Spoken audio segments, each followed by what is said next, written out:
ಶ್ರೀರಸ್ತು ಶುಭಮಸ್ತು ಶ್ರೀರಸ್ತು ಶುಭಮಸ್ತು.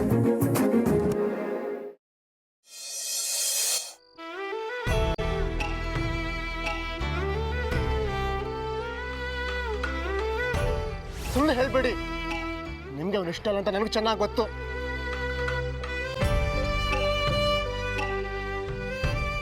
ನೋಡಿ, ನನ್ನ ಮಾತು ಕೇಳಿ, ಅವನನ್ನ ಮದುವೆ ಆಗ್ಬೇಡಿ, ನನ್ನ ಮದುವೆ ಆಗ್ರಿ.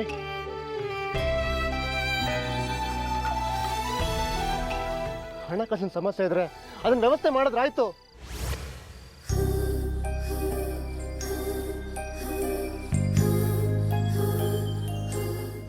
ನಿಮ್ಮ ಫೋನಲ್ಲಿ ನನ್ನ ಫೋಟೋ ಹೇಗ್ರಿ ಬಂತು? ಅದು ಏನ್ರಿ ಅದು ನಿಜ ಹೇಳ್ರಿ. ನನ್ನ ಫೋಟೋನ ನಿಮ್ಮ ಫೋನಲ್ಲಿ ಯಾಕೆ ಹಾಕೊಂಡಿದ್ದೀರಾ? ನಮ್ಮ ಫೋನಲ್ಲಿ ನಮ್ಮೂರ ಫೋಟೋ ತಾನೇ ಇರಬೇಕು.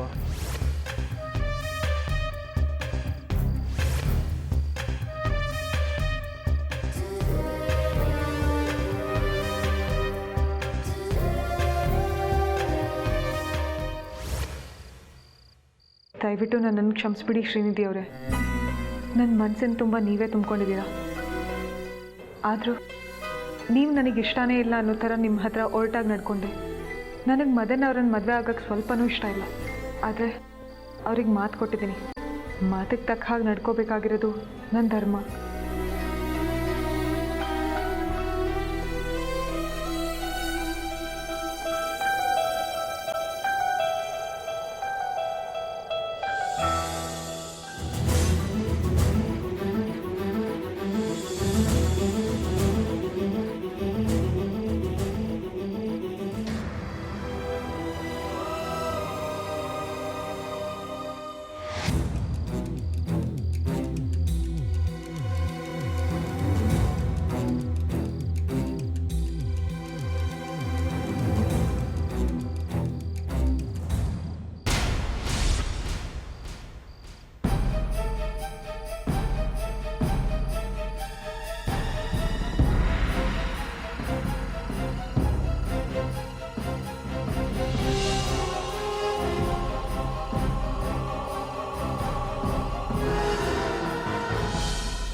ಏನಪ್ಪ ಅದು? ಯಾವುದೋ ಹಳೆಕ್ಕಾಗ್ದ ಮಗಳೇ, ಎಸೆಣ ಅಂತ ತಗೊಂಡೆ. ಯಾಕೆ ಮಗಳೇ ಕಣ್ಣಲ್ಲಿ ನೀರು? ಇಲ್ಲಪ್ಪ, ಜೋರಾಗಿ ಗಾಳಿ ಬಂತಲ್ಲ, ಕಣ್ಣಲ್ಲಿ ಏನೋ ಧೂಳು ಬಿತ್ತಷ್ಟೆ. ಎಂಗೇಜ್ಮೆಂಟ್ ಬಗ್ಗೆ ನಿನ್ನ ಮನಸ್ಸೇನಾದರೂ ಬದಲಾಗಿದ್ರೆ ಈಗಲೂ ಹೇಳು ಮಗಳೇ.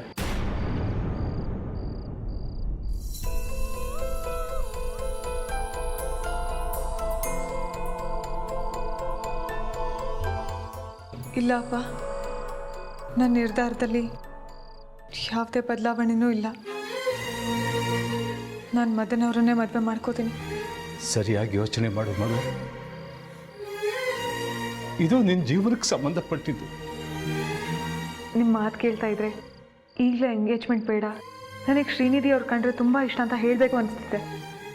ಆದರೆ ಅದು ತುಂಬ ಕಷ್ಟ ಅಪ್ಪ.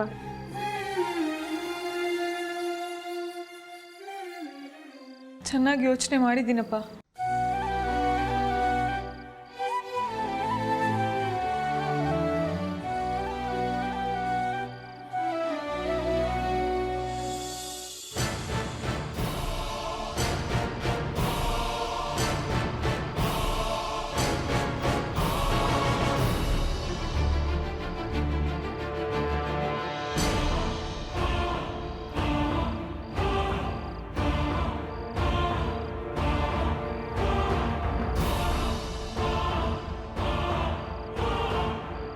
ಹಲೋ ಅಪ್ಪ, ಹೇಳಿಪ್ಪ.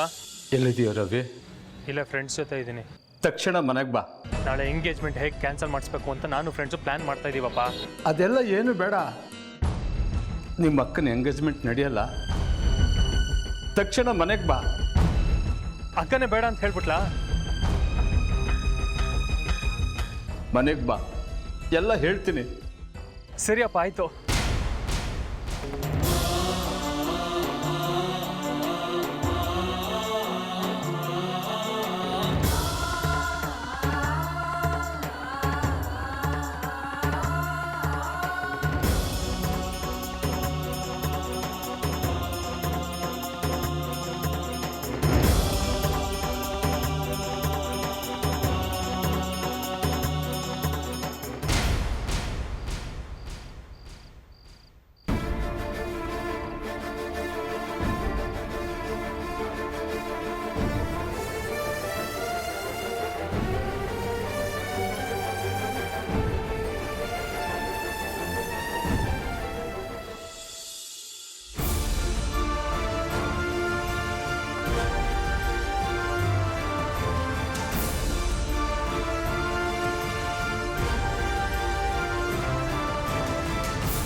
ಏನಪ್ಪ ಇದು? ನಾನು ಮಾಡ್ಕೊಡೋ ಕೇಸರಿ ಬಾತ್ ನಿನಗೆ ಇಷ್ಟ ಅಲ್ವಾ ಮಗಳೇ? ಅದಕ್ಕೆ ಮಾಡ್ಕೊ ಬಂದಿದ್ದೀನಿ, ತಗೋ. ನೀವು ಯಾಕಪ್ಪ ತೊಂದರೆ ತಗೊಂಡ್ರಿ? ಇನ್ಮೇಲೆ ನಿನಗೆ ಕೇಸರಿ ಬಾತ್ ಮಾಡ್ಕೊಡೋಕ್ಕಾಗಲ್ವಲ್ಲ? ಯಾಕಪ್ಪ ಹಾಗೆ ಮಾತಾಡ್ತಿದ್ದೀರಾ? ಅದು ಮದುವೆಯಾಗಿ ಗಂಡನ ಮನೆಗೆ ಹೋಗ್ತೀಯಲ್ಲ, ಅದಕ್ಕೆ ಹಂಗಂದೆ. ನನಗೆ ಯಾವಾಗ ಕೇಸರಿ ಬಾತ್ ತಿನ್ಬೇಕನ್ಸಿದ್ರು ನಾನು ನಿಮಗೆ ಫೋನ್ ಮಾಡಿ ಹೇಳ್ತೀನಿ, ನಾನೇ ಬಂದು ತಿಂತೀನಿ. ಆದರೆ ನಾನು ಇರಬೇಕಲ್ಲ ಮಗಳೇ. ಏನು? ಏನೂ ಇಲ್ಲ. ಮದುವೆ ಆದಮೇಲೆ ಈ ಸಲಿಗೆ ಇರಲ್ವಲ್ಲ, ಯಾಕೆಂದರೆ ನೀನು ಇನ್ನೊಬ್ರು ಹೆಂಡ್ತಿ. ಇನ್ನೊಬ್ರು ಹೆಂಡತಿ ಆದರೆ ಏನಂತೆ? ಆಗಲೂ ನಿಮಗೆ ನನ್ನ ಮೇಲೆ ಇಷ್ಟೇ ಹಾಕಿರುತ್ತೆ, ಗೊತ್ತಾಯ್ತಾ? ಮದುವೆ ಆದಮೇಲೆ ನಿನ್ನ ಗಂಡದ ಮನೆಯೇ ಇಲ್ಲ. ಅಲ್ಲಿ ನಿನ್ನ ಮನಸ್ಸಿಗೆ ಏನಾದರೂ ಬೇಜಾರಾದರೆ ನಿನ್ನ ತಮ್ಮ ರವಿ ಇರ್ತಾನೆ, ಅವನ ಹತ್ರ ಹೇಳ್ಕೊ. ನೀವು ಇರ್ತೀರಲ್ಲ.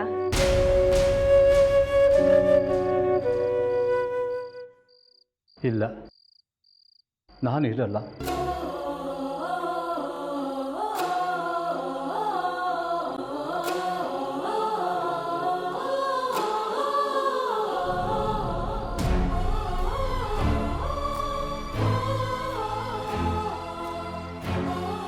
ಹೆದರ್ಬೇಡ.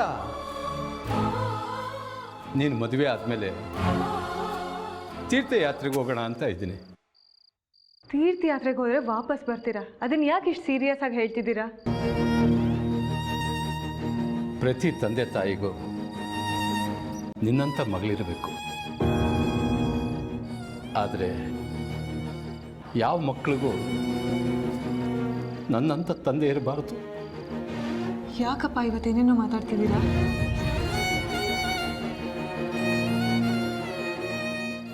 ಏನೂ ಇಲ್ಲ. ಕೇಸರಿ ಬಾತ್ ತಿನ್ನು ಮಗಳೇ, ತಿನ್ನು.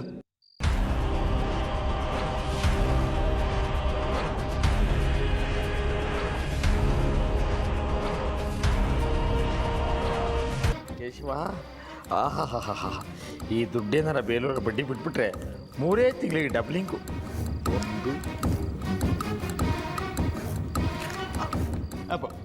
ಯಾವುದೋ ದುಡ್ಡು? ಬಾವ, ಅದು ನೀವು ಮುಟ್ಟಕ್ಕೆ ಹೋಗ್ಬೇಡಿ. ಬೇಲೂರಲ್ಲಿ ಬಡ್ಡಿ ಬಿಟ್ಟಿದ್ನಲ್ಲ, ಕಲೆಕ್ಷನ್ ಬಂದಿತ್ತು, ಏಳಿಸ್ತಾ ಇದ್ದೆ, ಅಕೌಂಟ್ಗೆ ಹಾಕ್ಬೇಕೀಗ. ಕಂಡು ಕಡೆ ಸಾಲ ಮಾಡಿದೀಯಾ? ಬಡ್ಡಿ ಬಿಟ್ಟಿದ್ದೀನಿ ಅಂತ ಸುಳ್ಳು ಹೇಳ್ತಾ ಇದ್ದೇನು? ಅದು ನಿಮ್ಗೆ ಹೇಳಿದ್ರೆ ಅರ್ಥ ಅಲ್ಲ ಬಾವ. ಅದು ಕಲೆಕ್ಷನ್ ಹೇಗಿರುತ್ತೆ ಅಂದರೆ ನಿಮಗೆ ನೋಡೋ, ಹೊಲಸು ನಾಲ್ಗೆಯಿಂದ ಸುಳ್ಳು ಹೇಳ್ಬೇಡ, ಬಾಯಿಗೆ ಹುಳ ಬಿದ್ದು ಬಿಡುತ್ತೆ. ಗಂಡ ಹೆಂಡ್ತಿನ ಇಬ್ಬರನ್ನು ಕರೆಸಿ ನನ್ನ ಮಗಳನ್ನ ನೋಡ್ಕೊಳ್ಳಿ ಅಂತ ಹೇಳಿದ್ರೆ ನನ್ನ ಮಗಳ ಜೀವನನೇ ಹಾಳು ಮಾಡ್ಬಿಡೋದಾ? ನಾನೇನು ಹಾಳು ಮಾಡ್ದೆ? ಏನು ಗೊತ್ತಿಲ್ಲದೆ ಇರೋ ಥರ ನಾಟಕ ಆಡ್ತಾ ದುಡ್ಡು ಬಿಡ್ತೀನಿ. ಈ ದುಡ್ಡು ನಿನಗೆ ಮದನ್ ಕೊಟ್ಟಿರೋ ಕಮಿಷನು ಗೊತ್ತು ನನಗೆ. ಜಾನ್ವಿ ನಿನಗೆ ಮಗಳಿದ್ದಾಗೆ ಈ ದುಡ್ಡನ್ನ ಆಸೆಗೋಸ್ಕರ ಅವಳಿಗೆ ಮೋಸ ಮಾಡ್ತಿದ್ಯಲ್ಲ, ನೀನು ಉದ್ಧಾರ ಆಗಲ್ಲ. ಸರಿಯಾಗಿ ಕೇಳಿಸ್ಕೋ. ನೀನು ಮದನ್ ಎಷ್ಟೇ ತಿಪ್ಪರ್ಲಾಗ ಹಾಕಿದ್ರು ನಾಳೆ ಎಂಗೇಜ್ಮೆಂಟ್ ನಡೆಯಲ್ಲ. ಏನು ಹೇಳ್ತಿದ್ದೀರ ಬಾವ ನೀವು? ಮದನ್ಗೆ ಫೋನ್ ಮಾಡಿ ಹೇಳು, ಜಾನ್ವಿ ಜೊತೆ ಮದುವೆ ಮಾಡ್ಕೋಬೇಕು ಅನ್ನೋ ಆಸೆ ಕನಸಾಗಿ ಉಳಿಯುತ್ತೆ ಅಂತ. ಏನಪ್ಪ ಈ ಮುದುಕ, ಎಂಗೇಜ್ಮೆಂಟ್ ಹಿಂದಿನ ದಿನ ಹೀಗೆ ಬಾಗ್ತಾ ಇದ್ದಾನೆ. ನಾಳೆ ಎಂಗೇಜ್ಮೆಂಟ್ ಆಗಿಬಿಟ್ರೆ ನನ್ನ ಅರ್ಧ ಅಮೌಂಟ್ ಬಂದಿರೋದು.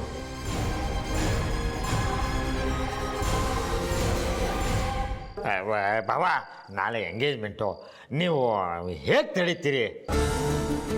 ಒಂದು ವೇಳೆ ಜಾನ್ವಿ ಏನಾದ್ರು ಮನ್ಸೇನು ಮಾಡಿದ್ಲಾ? ನೀವಿಬ್ಬರು ಸೇರ್ಕೊಂಡು ಅವಳ ಮನಸ್ಸನ್ನ ಹಾಳು ಮಾಡಿಬಿಟ್ಟಿದ್ದೀರಾ. ನನ್ನ ಮಾತೇ ಕೇಳ್ತಾ ಇಲ್ಲ.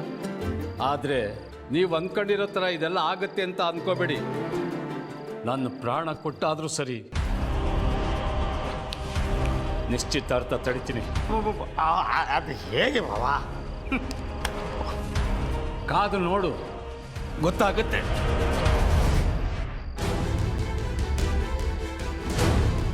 ಏನಪ್ಪ ಇದು? ಮುದುಕ ಬಿಟ್ಟು ಹೋಗ್ಬಿಟ್ಟಲ್ಲ. ಈ ಎಂಗೇಜ್ಮೆಂಟ್ ನಡೆಯುತ್ತೋ ಇಲ್ವೋ, ಏನಾಗುತ್ತೋ ಏನೋ. ಇಷ್ಟೇನ ಗಟ್ಟಿ? ಅಪ್ಪ ಅಪ್ಪ ಅಪ್ಪ ಅಕ್ಕ ಅಪ್ಪ ನೋಡ್ದ? ಇಲ್ಲೇ ಎಲ್ಲೋ ಇರಬೇಕು. ಅಪ್ಪ ಏನಾದರೂ ನಾಳೆ ಎಂಗೇಜ್ಮೆಂಟ್ ಬೇಡ ಅಂತ ಏನಾದರೂ ಹೇಳಿದ್ರಾ? ಇಲ್ಲ, ಹಾಗೆ ಕೇಳ್ತಿದ್ದೀಯಾ? ಏನಿಲ್ಲ, ಸುಮ್ಮನೆ ಕೇಳಿದೆ. ನೋಡು, ನೀನು ಮದರ್ನವ್ರನ್ನ ದ್ವೇಷಿಸ್ಬೇಡ. ನೀನು ಏನೇ ನೆಪ ಹುಡುಕಿದ್ರು ನಾಳೆ ನನ್ನ ಎಂಗೇಜ್ಮೆಂಟ್ ಅವ್ರ ಜೊತೆ ಆಗೇ ಆಗುತ್ತೆ. ಅದು ಮಾತ್ರ ಈ ಜನ್ಮದಲ್ಲಿ ಸಾಧ್ಯ ಇಲ್ಲ ಬ್ರೋ. ರವಿ, ಅಪ್ಪ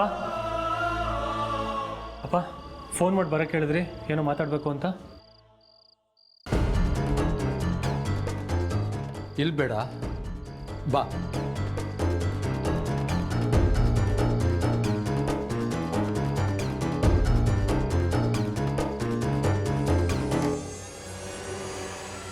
ಫೋನ್ ಮಾಡಿ ಏನಕ್ಕಪ್ಪ ಬೇಗ ಬರೋಕ್ಕೆ ಹೇಳಿದ್ರೆ? ನನ್ನ ಫ್ರೆಂಡ್ಸ್ ಜೊತೆ ನಾಳೆ ಎಂಗೇಜ್ಮೆಂಟ್ ಹೇಗೆ ನಿಲ್ಲಿಸೋದು ಅಂತ ಪ್ಲ್ಯಾನ್ ಮಾಡ್ತಿದ್ದೆ ತಾನೇ. ಅದ್ರ ಬಗ್ಗೆ ನೀನು ಯೋಚನೆ ಮಾಡಬೇಡ, ನಾನು ಇನ್ನೂ ಬದುಕಿದ್ದೀನಿ.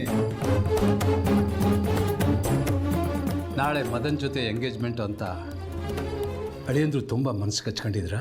ಹಚ್ಕೊಳ್ದೆ ಇರ್ತಾರಪ್ಪ. ಪ್ರಾಣಕ್ಕಿಂತ ಹೆಚ್ಚಾಗಿ ಪ್ರೀತಿಸ್ತಾರೆ ಭಾವ ಅಕ್ಕನ್ನ. ಅಂಥವಳು ನಾಳೆ ಇನ್ನೊಬ್ರ ಜೊತೆ ಎಂಗೇಜ್ಮೆಂಟ್ ಮಾಡ್ಕೊತಿದ್ದಾಳೆ ಅಂದರೆ ನನ್ನ ಜೀವ ಇರೋವರೆಗೂ ಈ ಎಂಗೇಜ್ಮೆಂಟ್ ಆಗಾಗಲ್ಲ. ಫೋನಲ್ಲೂ ಹಾಗೆ ಹೇಳಿದ್ರಿ, ಏನು ಪ್ಲ್ಯಾನ್ ಮಾಡಿದ್ದೀರಪ್ಪ? ಅದನ್ನೆಲ್ಲ ಬಿಡಿಸಿ ಹೇಳೋಕ್ಕಾಗಲ್ಲ ನಿನಗೆ. ನಾಳೆ ಮಾತ್ರ ಅಲ್ಲ, ಇನ್ಯಾವತ್ತೂ ಅವನ ಜೊತೆ ನಿಮ್ಮ ಅಕ್ಕನ ನಿಶ್ಚಿತಾರ್ಥ ನಡೆಯಲ್ಲ. ಅಷ್ಟೇ ಅಲ್ಲ, ಅಳಿಯಂದ್ರನ್ನ ಅವಳ ಹಾಗೆ ಅವಳು ಇಷ್ಟಪಟ್ಟು ಮದುವೆ ಮಾಡ್ಕೊಳ್ಳೋಕ್ಕೆ ಒಪ್ಕೊತಾಳೆ.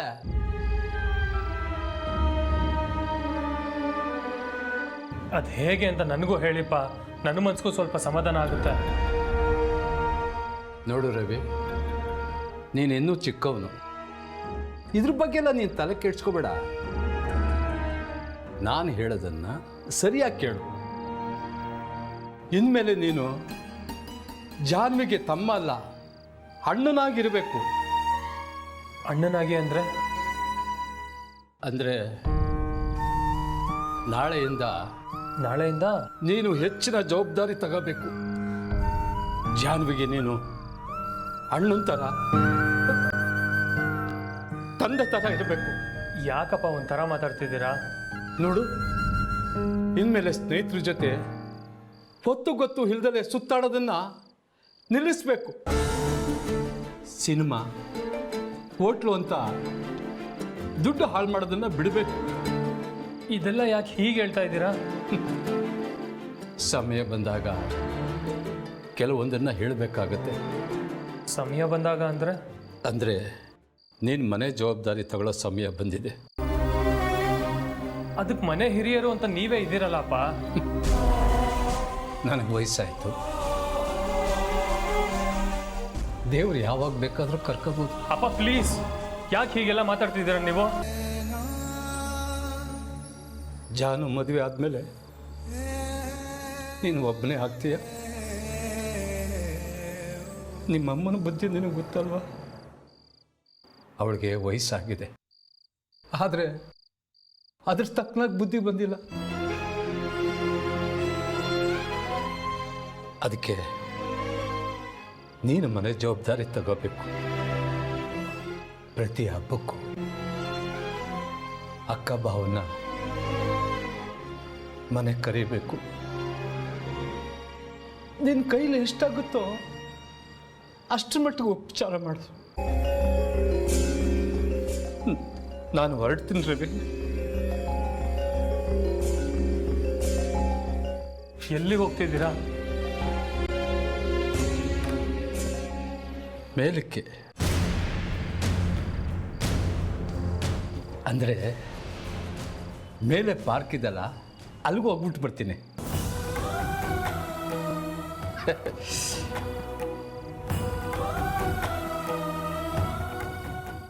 ಪ್ರೀತಿಸಿ ಪ್ರೀತಿಸಿ ಹೊರಟವಳೆ, ಹಿಂತಿರುಗಿ ನೋಡದಂತೆ ಹೊರಟವಳೆ. ಪ್ರೀತಿಸಿ ಪ್ರೀತಿಸಿ ಹೊರಟವಳೆ, ಕೂಗಿದರು ಕೇಳ ನೋಡದಂತೆ ನಡೆದ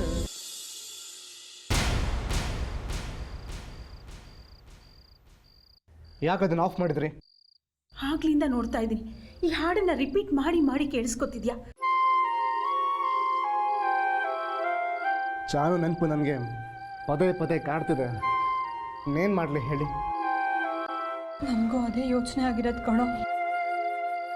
ಮದನ್ ಜೊತೆ ಜಾಹ್ನವಿ ಎಂಗೇಜ್ಮೆಂಟ್ ಆಗಿಬಿಟ್ರೆ ಏನು ಮಾಡೋದು? ಜಾನ್ವಿಗೆ ನಿನ್ನ ನೆನಪೇ ಇಲ್ಲ, ಆದರೆ ನೀನು ಮಾತ್ರ ಜಾನು ಜಾನು ಅಂತ ಜಪ ಮಾಡ್ತಿರ್ತೀಯ. ಅಂದರೆ ಏನು ಮಾತಿನ ಅರ್ಥ? ಅವಳನ್ನ ಮರ್ತ್ಬಿಡಿ ಅಂತನಾ? ಅದು ಮಾತ್ರ ಸಾಧ್ಯ ಇಲ್ಲ. ಶ್ರೀ, ಜಾನ್ವಿನ ಮರ್ತ್ಬಿಡು ಅಂತ ನಾವು ಯಾರೂ ಹೇಳ್ತಿಲ್ಲ, ಆದರೆ ಇಡೀ ಜೀವನ ಅವಳ ನೆನಪಲ್ಲೇ ಕಳಿಬೇಡ ಅಂತ ಹೇಳ್ತಾ ಇದ್ದೀವಿ.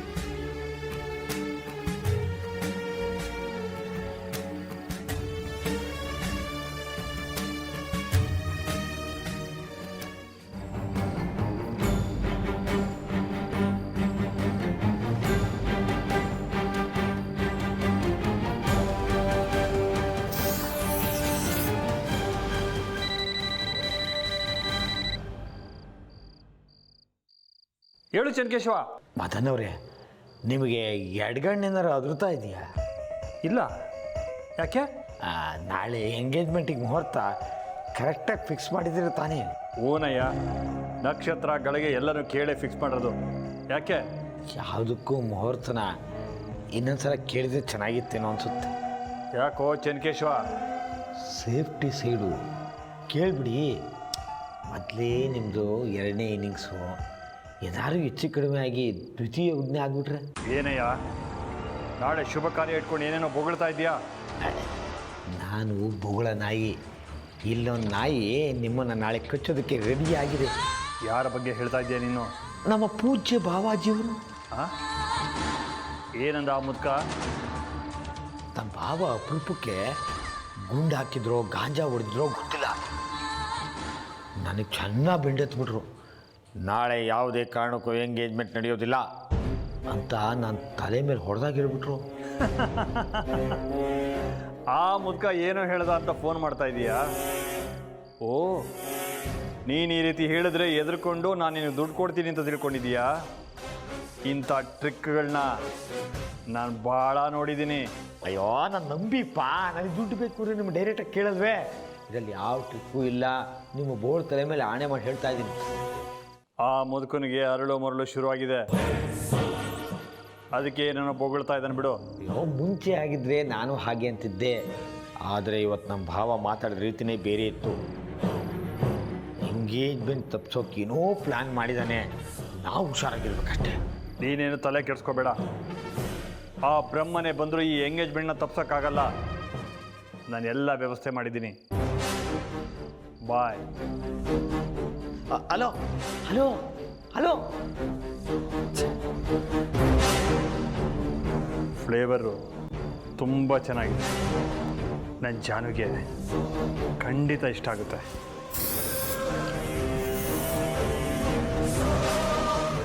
ಎಂಗೇಜ್ಮೆಂಟ್ ಮುಂಚೆಲೇ ಸ್ವಲ್ಪ ಪೀಕ್ಸೋಣ ಅಂತಿದ್ರೆ ಫೋನ್ ಕಟ್ಟೆ ಮಾಡಿಬಿಟ್ಟಲ್ಲ. ನಾಳೆ ಎಂಗೇಜ್ಮೆಂಟ್ ಆಗುತ್ತೋ ಏನಾಗುತ್ತೋ.